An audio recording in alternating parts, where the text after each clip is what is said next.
Before that, now you'll have been watching, like me, the news on the TV and indeed in the newspapers about the devastating effects of this earthquake.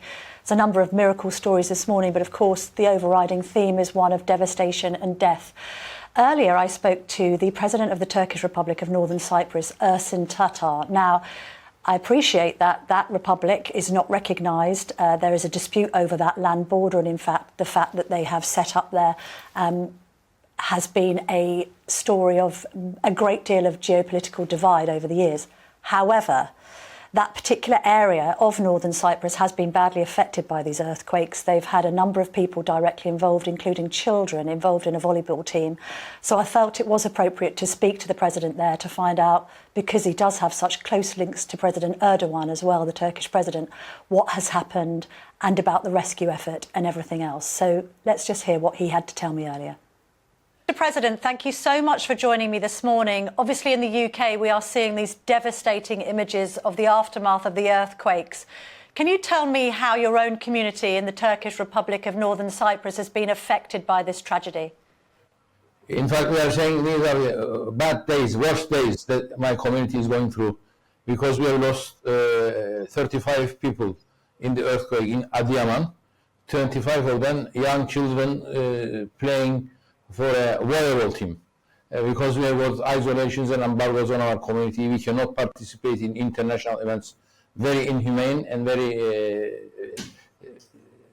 and we have been invited to participate in this Turkish national organization, and my youth people were in Adıyaman participating in this championship. They were the champions of the Turkish Republic of Northern Cyprus, and unfortunately they got stuck under this hotel, and we lost them. We are very, very upset. The whole community in Cyprus, Turkish Cypriot community, we were mourning, and we have declared a national mourning for a week. All our flags are down, and we really are going through bad times. The whole community, we are shocked. Obviously, we are sharing our condolences with the Turkish nation. I have spoken with President Erdogan on Monday morning and asked for help to lift the hotel in Adıyaman. They did their best. We sent an emergency team to rescue our people, and they are still there. Some of them have returned back to the country with all the bodies last night. This is a small community with a population of 500,000. So the number of people we have lost, 35 people, and we have lost some people in other parts of Turkey, because this earthquake is covering a very big area. The area is about 500,000 kilometers square, affecting 13 million people. And up to now in Turkey, they estimate more than 30,000 people who have lost their lives. Probably this figure will be 50,000. I hope it doesn't exceed that. But unfortunately, this is an earthquake unprecedented. I believe unprecedented, because yes, we have had this earthquake scaling 7.6, 7.7, two earthquakes within 10 hours. One was early in the morning, 4:17, and the other one next morning about 11 o'clock, and two different earthquakes covering more or less the same area, such a big area, nearly 500,000 kilometers square, they tell me, and which has affected 10 different cities, 10 different cities. So our thoughts are with all these people who have lost their homes, who are out in the street, and who are still looking for their close families. I once more share my condolences with Mr. Erdogan, President Erdogan, and the whole Turkish nation. But I also obviously want to express my deep feelings of grief for my own community, because we are going through very bad times. Our heart can't take it, and we have, as I say, have declared a mourning week. We have lowered our flags, and we have asked the international community yes, to once more look at the Turkish Cypriots, because we are a different community with our own flag, with our own culture, with our own expectations. We have our own state for the last 60 years. And these embargoes and isolations on our community are so unfair.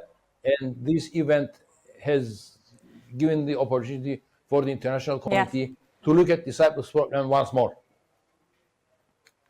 Camila. Mr. President, tell me about the rescue mission that's currently taking place at this IASIS hotel. I know that you've had 10 bodies repatriated. 7 of those are children. You've spoken about this volleyball team. You've sent your own rescuers out there. What conditions are they facing to try and find some more of these team members and bring them home? Well, our teams have done an excellent job. They were in very high speed. They were there nearly a week, and that hotel was in real shambles. It was about 10-floor hotel, which that morning came down, and our young people were on the second floor, I am told, and it was absolutely impossible to come out live. However, there was one teacher who yesterday morning was apparently alive when they brought him up, but when he was taken to hospital, he was dead. So we've lost all of them, and we are very, very grieved. We are very, very upset. How many of your people are still unaccounted for? We know about the team, but you're talking about a death toll of 50,000 potentially. How many more people are you looking for?